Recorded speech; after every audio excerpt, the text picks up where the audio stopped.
The Beaumont Syndicate's most dangerous myth was not its violence, but the unshakable isolation of its queen. Arya Beaumont had spent a decade building a throne from frozen ambition and blood, ensuring she remained utterly untouched, utterly cold.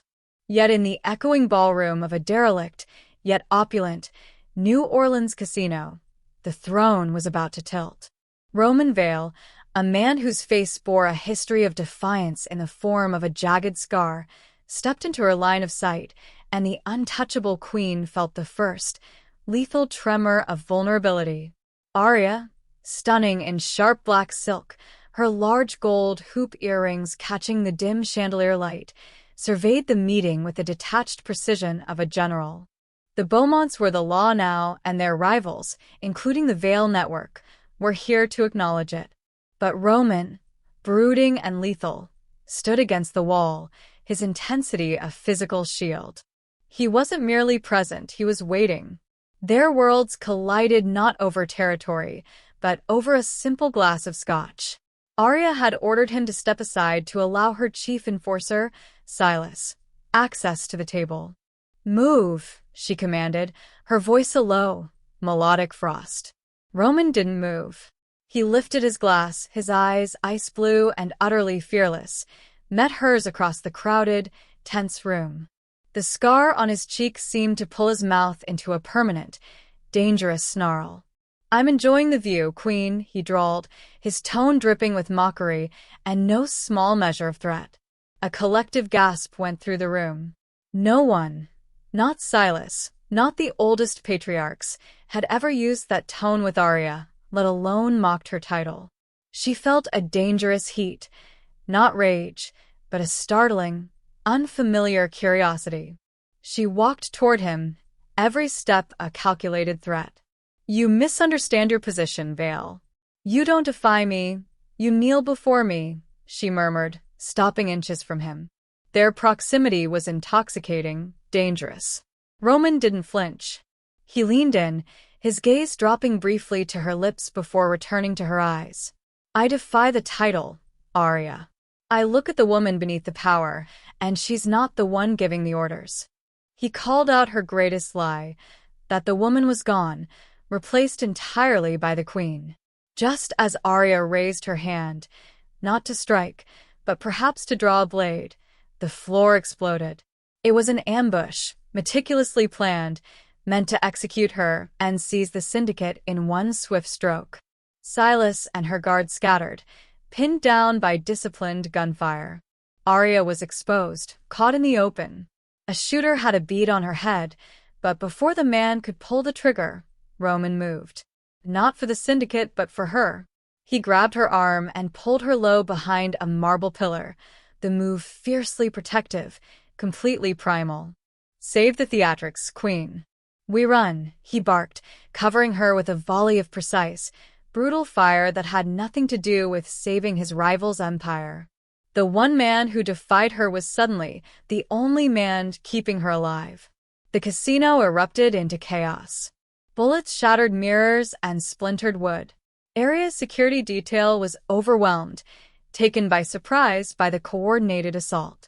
Roman moved with lethal efficiency, his familiarity with combat situations evident in every calculated step. He pulled her through a service corridor, his hand never leaving her arm. "Who planned this?" Arya demanded, her mind already racing through possibilities. "Does it matter right now?" Roman shot back, kicking open a steel door that led to an alley. A black SUV screeched around the corner, and for a moment, Arya thought they were trapped. But Roman recognized the driver, one of his own men. They dove into the vehicle as bullets sparked off the reinforced frame. The driver floored it, weaving through narrow streets with practiced precision. Arya glanced back at the casino, seeing flames beginning to lick at the windows. Her empire was under siege, and the only person she could trust was the man who'd openly defied her minutes before. Roman watched her, reading the calculation in her eyes. "You're wondering if I orchestrated this. Did you?" she asked, her voice deadly calm. "If I wanted you dead, Arya, you'd already be dead." His ice-blue eyes held hers without fear, without deception. Someone in your inner circle wants you gone. And they almost succeeded. The weight of his words settled over her like a shroud. Betrayal from within. It was every leader's nightmare, and Arya realized with cold clarity that her fortress of isolation had left her vulnerable in ways she'd never anticipated. "Where are we going?" she demanded. "Somewhere they won't think to look," Roman replied, his scarred mouth pulling into a grim smile. "Somewhere I control." Arya Beaumont, the untouchable Mafia queen, was now in the hands of her rival. And somehow, that felt safer than anything her own empire could offer. The escape was a blur of high-octane violence and desperate speed. Roman's familiarity with the city's underbelly was unmatched. He drove them not toward a Beaumont stronghold, but to his own contingency, a luxurious, dimly lit safe house tucked deep in the city's old quarter. Arya, accustomed to commanding, was reduced to following, the shift in control a bitter pill. The safe house was a palace of tension. Gilded mirrors and deep velvet upholstery reflected the simmering, dangerous energy between them. Arya quickly assessed the situation. The ambush was too sophisticated to be a rival gang's work. It was a betrayal from within her own ranks. Her paranoia, the foundation of her power, was justified. Roman tossed a medical kit onto a mahogany table. "You're bleeding." A shard of glass had nicked her shoulder during their escape. "It's nothing," she snapped, moving to examine it herself. He stopped her, his hands, strong and calloused, taking hold of her arm with gentle authority. "I said you're bleeding." "Seek." He didn't ask, he ordered, reversing the dynamic of their entire world. Arya, the woman who took orders from no one, found herself sinking onto the sofa, watching him meticulously clean and dress the wound. His touch was clinical, yet dangerously close to tender. "The attempt was orchestrated by your consigliere, Silas," Roman stated, meeting her eyes. "He's been working with the Volkov network for months." He didn't offer sympathy, he offered brutal, factual intel. Arya scoffed. "You lie. You want us so distressed." Roman sighed, a sound of heavy patience that infuriated her. "It's the truth, Arya. Look at the evidence. The explosive charge was military grade, designed to take down only you. Silas was the only one who knew your exact position." He looked at her not as a queen, but as a woman blinded by pride. For the first time since she inherited the syndicate, Arya felt the mask slip. The truth of his assessment stung. She had prided herself on being untouchable, and now, the one man she should be killing was the only one she could trust. "Why would Silas betray me?" she asked, hating the vulnerability in her voice. "Power. Money. Fear." Roman finished bandaging her shoulder and stepped back. "Volkov promised him control of the syndicate if he delivered your head. Silas has been positioning himself for months, consolidating loyalty among the younger captains. Tonight was supposed to be his coronation." Arya stood, pacing the room like a caged predator. Her mind raced through every interaction, every meeting, searching for the signs she'd missed. "If what you say is true, then my entire organization is compromised." "Not entirely," Roman corrected. "You still have loyalists. But right now, you're presumed dead. That gives you an advantage, time to plan, to identify who's truly loyal and who's been bought." She turned to face him, her dark eyes blazing. "And what do you get out of this, Vale? Why save me? Your organization stands to gain the most from my death." Roman moved closer, eliminating the careful distance between them. "I hate what your syndicate stands for, but I loathe the cheap shot. I save people who deserve a fair fight, and I save women who deserve to be seen, not just feared." The air between them crackled with something more dangerous than violence. Arya found herself acutely aware of his proximity, the heat radiating from his body, the intensity of his gaze that held no fear, only an unsettling recognition. "You don't know me," she said, her voice barely above a whisper. "I know you've spent 10 years building walls, so high that you forgot what it feels like to be human," Roman replied. I know you've confused power with invincibility. And I know that right now you're terrified because for the first time in a decade, you can't control everything. He was right. God help her, he was right. The realization was both infuriating and oddly liberating. The line between enemy, protector, and obsession was blurring, dangerously. Every shared glance, every brush of hands when they checked the perimeter, felt like a silent, explosive transgression. Roman pulled out his phone, scrolling through encrypted messages. I have contacts still in the casino district. Early reports say 6 of your guards are confirmed dead. Silas is spinning the narrative that you were killed in a rival gang attack. He's calling for unity and promising swift retaliation. Playing the loyal soldier, Arya murmured bitterly. He's good, Roman admitted. But he made one mistake. He moved too fast. The old guard won't accept a sudden power transition, even in crisis. You have maybe 48 hours before he consolidates enough support to make his claim legitimate. Arya met his eyes, seeing not an enemy, but an unexpected ally. What do you suggest? We gather evidence of his betrayal. We identify your true loyalists. And then we strike back before he knows you're alive. Roman's scarred mouth curved into a dangerous smile. But first you rest. You're no good to anyone running on adrenaline and fury. The chapter ended with them standing facing each other, the air thick with unspoken danger, the sexual tension, a tangible third presence in the room. The days and nights bled into a single, highly charged continuum. The silence of the safe house was broken only by the clink of ice or the muffled sound of Roman meticulously cleaning his sidearm. They maintained a fragile truce, communicating only through cold strategy and necessary reconnaissance. But the chemistry was a live wire, sparking with every accidental touch, every prolonged glance. Arya tried to reassert her dominance. We need to contact my loyalists and plan a counterattack. I will not hide indefinitely. Roman dismissed the plan with a scoff. You contact anyone and Silas will know your position within an hour. They have a network that monitors all digital signatures. Your control is an illusion, Queen. You are vulnerable.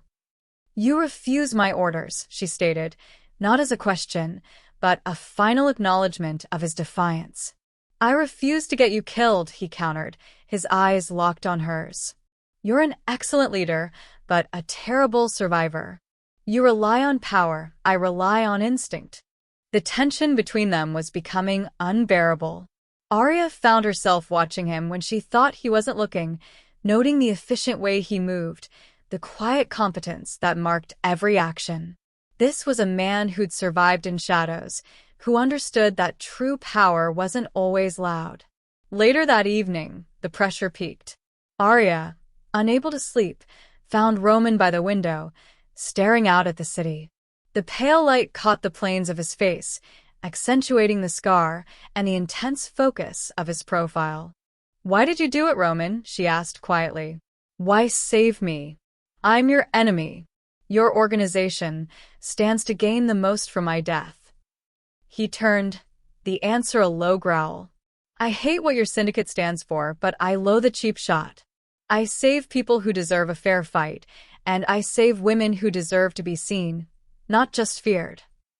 He took 2 deliberate steps toward her, eliminating the space between them. Arya could feel the heat radiating off his body, the scent of leather and gunpowder intoxicating. This was the one man who looked at her without fear, the one who saw past the crown. What do you see when you look at me? She asked, her voice barely audible. I see a woman who's forgotten how to be anything other than a queen, Roman said, his hand rising to trace the sharp line of her jaw. I see someone who's so afraid of being vulnerable that she's built a prison and called it a throne. The words should have angered her. Instead, they struck something deep and true, something she'd buried beneath years of calculated coldness. She knew falling for him could destroy her legacy, tearing down the empire built on cold detachment. The fear of that loss was immense, but the yearning for his acknowledgement, for his sight, was overwhelming. Roman knew that touching her could ignite a bloody war between two massive syndicates. The proximity was a kind of madness. His hand moved slowly toward her hoop earring, fingers grazing the gold. The air was explosive, fragile. Before she could stop herself, before she could utter a single word of command or warning, her own hand was rising to meet his, pulling him closer. The forbidden nature of the connection was the strongest fuel. "This is dangerous," she whispered. "Everything about you is dangerous," Roman replied, his mouth inches from hers. "That's never stopped me before. We're enemies. We're survivors." His other hand found her waist, pulling her against him. "And right now, we're the only two people in the city who give a damn if the other one lives or dies." The kiss, when it came, was inevitable. Not gentle, not exploratory, but fierce and consuming. A collision of two people who'd spent their entire lives denying themselves human connection, who'd confused strength with isolation. Aria's hands fisted in his shirt, pulling him closer even as her mind screamed warnings about betrayal, about weakness, about the empire she'd built on being untouchable. But Roman's touch was undoing every carefully constructed defense, showing her that vulnerability wasn't weakness. It was the most terrifying form of courage. When they finally broke apart, both breathing hard, the world had shifted on its axis. "This changes nothing," Aria said, but her voice lacked conviction. "This changes everything," Roman countered. "And you know it. What would you have done in her place? Would you risk everything for a connection that could destroy you, or maintain the isolation that's kept you safe?" The choice between power and humanity is never simple. The weight of that truth hung between them as the night deepened, both knowing they'd crossed a line that couldn't be uncrossed. The inevitable happened. The strategic truce shattered in a dizzying moment of raw, desperate need. Aria's political mind screamed enemy, but the woman in her whispered only chance. His kiss was not tender.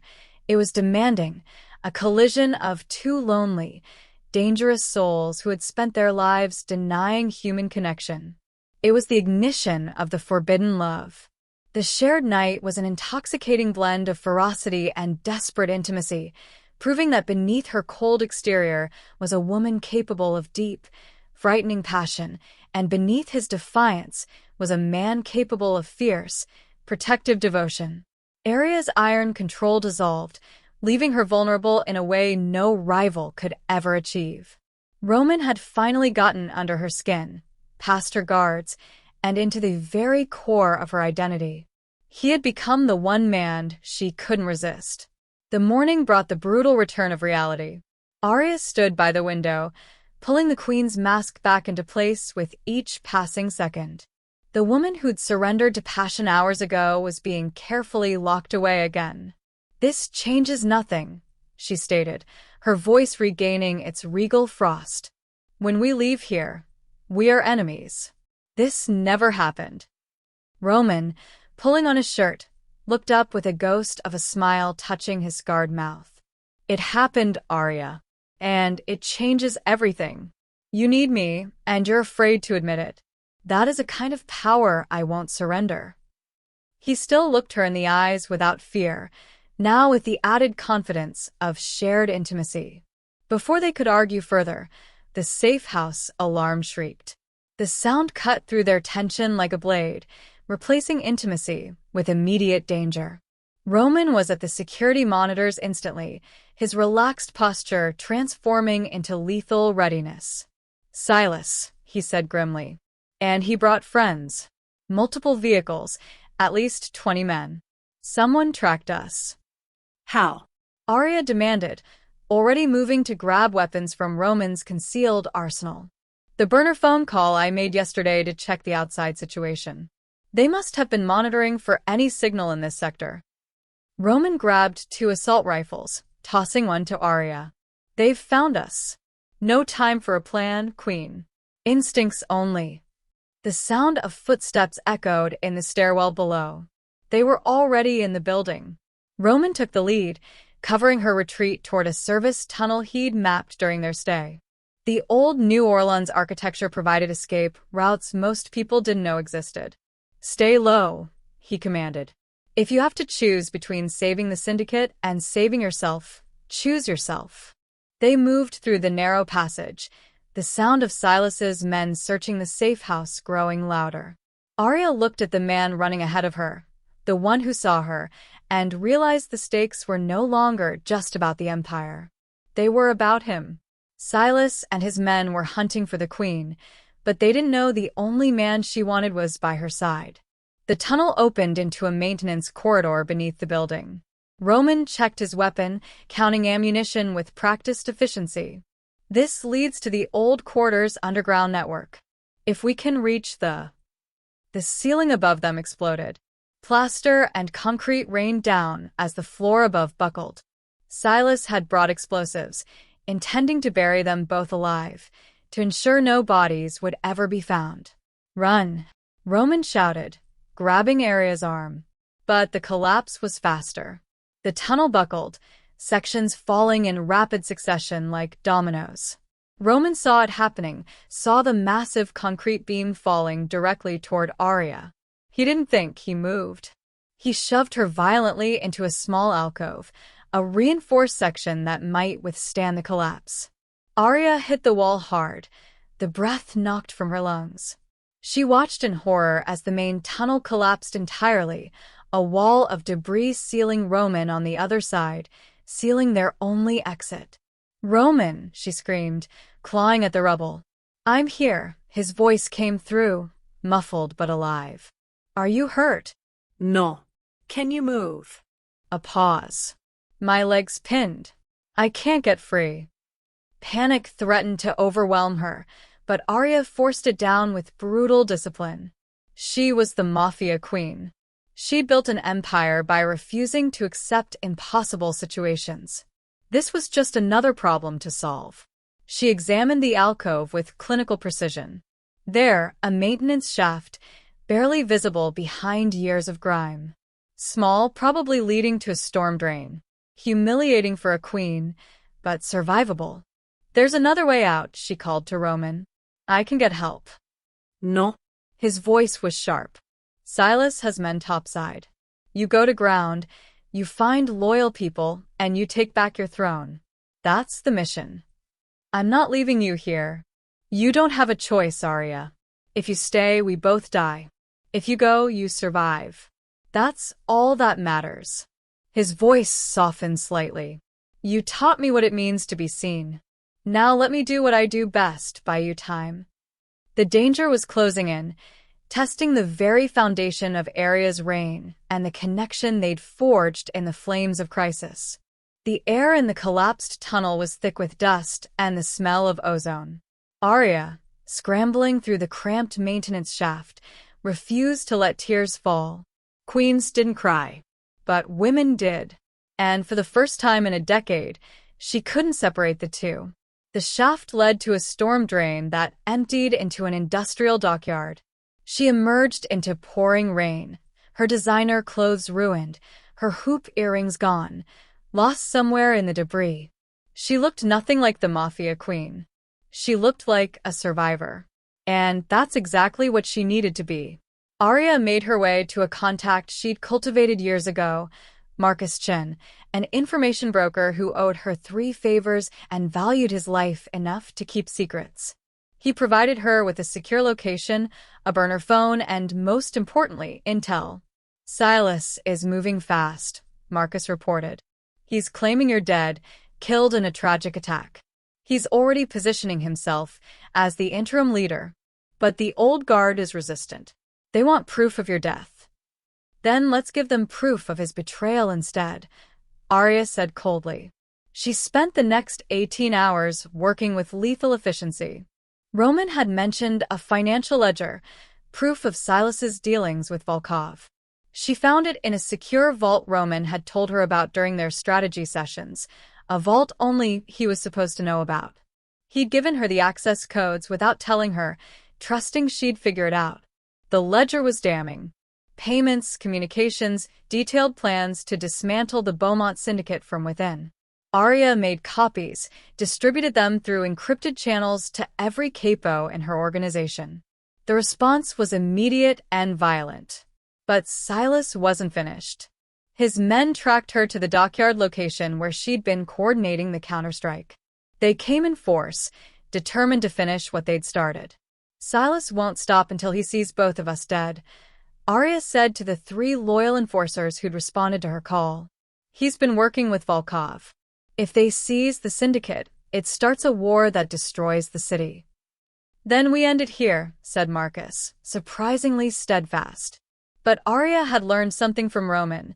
Sometimes the queen needed to step off her throne and fight with her own hands. No. I end it. Alone. You 3 secure the perimeter and make sure no one gets past you. She walked into the center of the dockyard. When Silas and his men spotted her, their confusion was her victory. She was not fleeing. She was bait. But she was also a weapon. The showdown was quick and brutal. Arya, no longer relying on her guards, fought with the primal fury of a queen protecting her domain and her rediscovered heart. She used the chaos of the environment and her superior training to eliminate the attackers one by one. Silas faced her across the rain-soaked concrete, his gun drawn. You should have stayed dead, Arya. You should have stayed loyal, Silas. She didn't draw her weapon. She didn't need to. Behind him, 3 red laser sights appeared on his chest, her loyal capos, positioned exactly where she'd told them to be. Last words, she asked. Silas's face twisted with rage and fear. He raised his gun, but Arya was faster. A single shot, precise and final, ended his betrayal. The war was over in less than 30 seconds. Days later, the Beaumont syndicate was hers again, purged of the traitorous elements exposed by the leaked ledger. She was stronger, wiser, and no longer isolated. Her power had deepened because she had allowed herself to be seen. But there was one piece missing. One man she couldn't forget. She used every resource at her disposal to find Roman.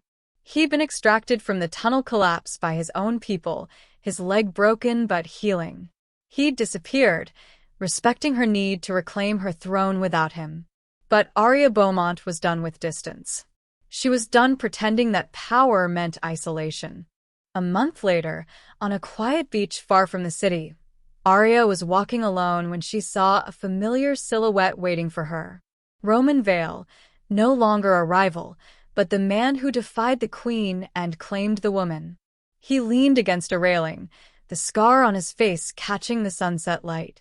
He looked at her without fear, without command, and with unshakable recognition. I waited, he said simply. She smiled, the first genuine smile in years, and walked into the arms of the one man who had broken her rules, saving her not just from an ambush, but from her own cold throne. The queen was back, but now she had someone who saw beyond the crown. The throne is secure, she said against his chest. And the woman? She's learning that power shared is power multiplied. Arya pulled back to look into his ice-blue eyes. I'm done ruling alone, Roman. If you'll have me. Always, he said, and kissed her with the certainty of a man who defied death itself for this moment. The Mafia queen had found her match, not in conquest, but in the dangerous, beautiful territory of trust. If you want to know what happens when old enemies rise against the new power couple, when Arya's throne faces its greatest test with Roman at her side, when love and violence collide in the most explosive way, hit subscribe. You won't want to miss what comes next.